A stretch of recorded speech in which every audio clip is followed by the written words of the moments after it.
Growing up in Bali 30 years ago, there was magic everywhere.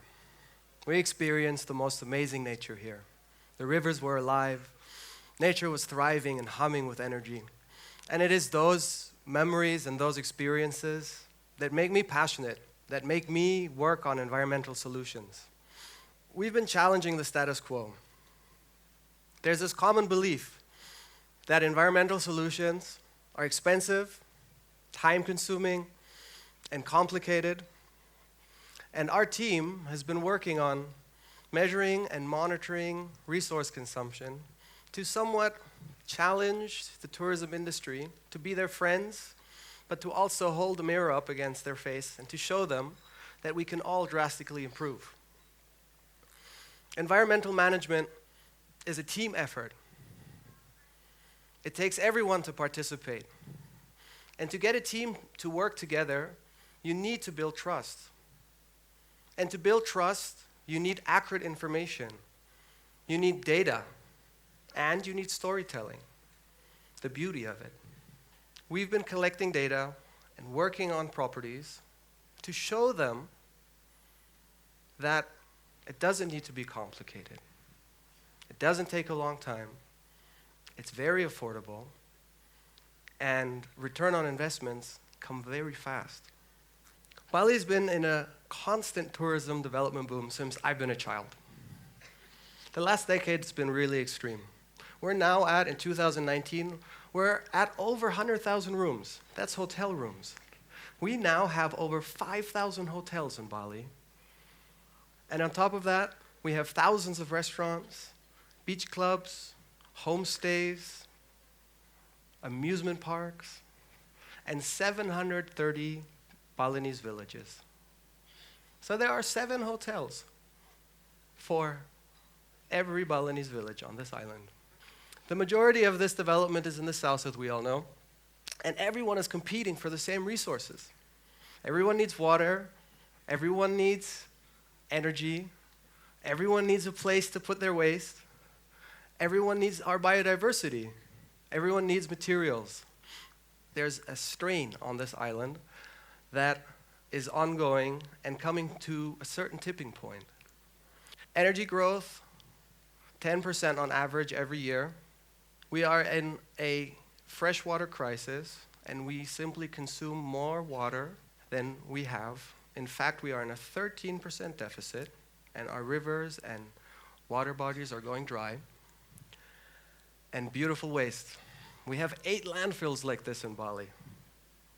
And there are thousands of trucks going to these landfills every day.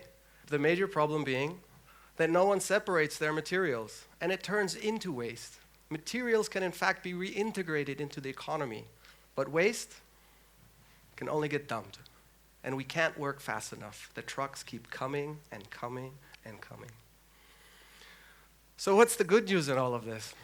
The good news is that we've been working on solutions. We've spent the last 5 years as a team with my 2 partners, Maitri Fisher and Wyan Lam. We've been working on showcase properties to challenge the status quo and to show the tourism industry that they can in fact cut their resource consumption in half and that it doesn't have to come at a huge cost.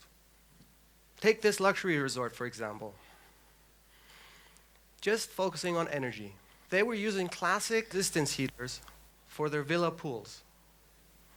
We changed those to heat pumps. Heat pumps provide air conditioning and heating at the same time. We insulated the piping, we insulated the balancing tanks to reduce heat losses. We combined pool pumps with fountain pumps. And we asked simple questions like, does a pump really need 6 hours to clean a pool?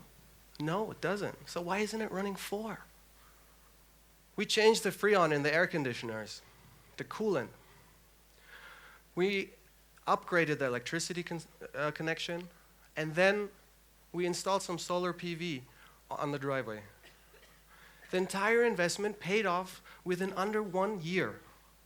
And in the second year, the hotel saved over $100,000 on their electricity cost. This is a huge success, and that money could be reinvested into other solutions, in villages or in other properties. But there's so much value to be found in these properties. There's so much that we can do. Take this beach club, for example, focusing on water.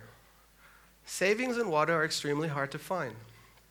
But what we do is we install sub-metering stations. We use a simple tool that you can get in any hardware store. It's called a water meter.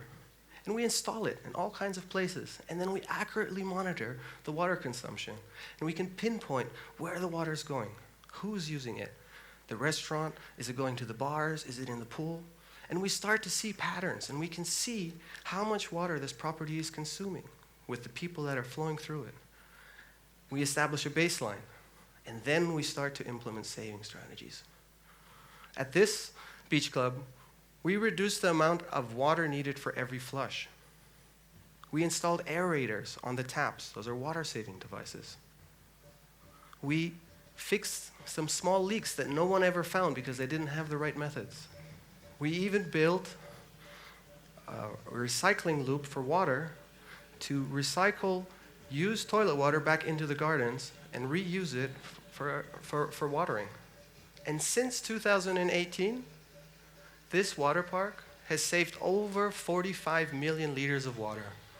That is enough drinking water for 60,000 people for an entire year. That's one property. And they saved money doing this, $70,000 a year. And the investment paid off in 7 months.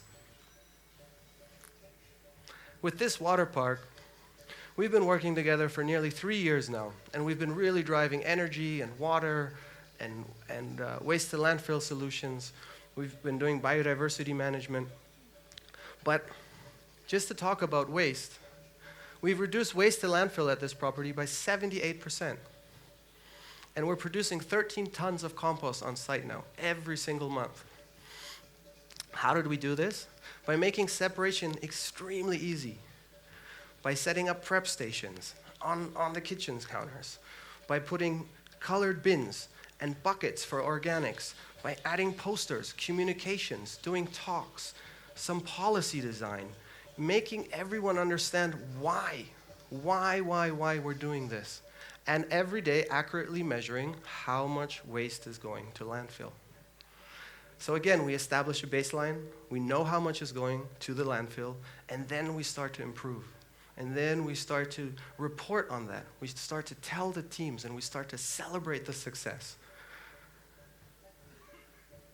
A 78% reduction in waste to landfill is over 256 tons. It's one property. Across the 25 properties that we've worked on, together with Temesi, we are in the thousands of tons of waste that is not going to the landfill. And this is all possible by separation at source. That's all that we need to focus on. It is the major point to separate organics and non-organics so that the industry can do their job. As soon as you mix it, it's impossible to manage.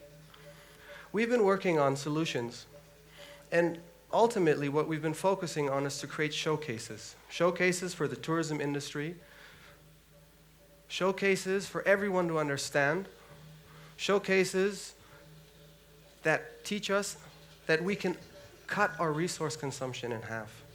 And we would like to ask the Hotel Association to make a pledge by 2025 to cut their resource consumption in half. I'd love to work together with them. I'd love to inspire them to do this. And we would love to inspire the tourism industry in Indonesia that is going to be a continuing trend to use their resources and to use their enterprise to inspire change and to empower the local communities to be the leaders of change. Thank you.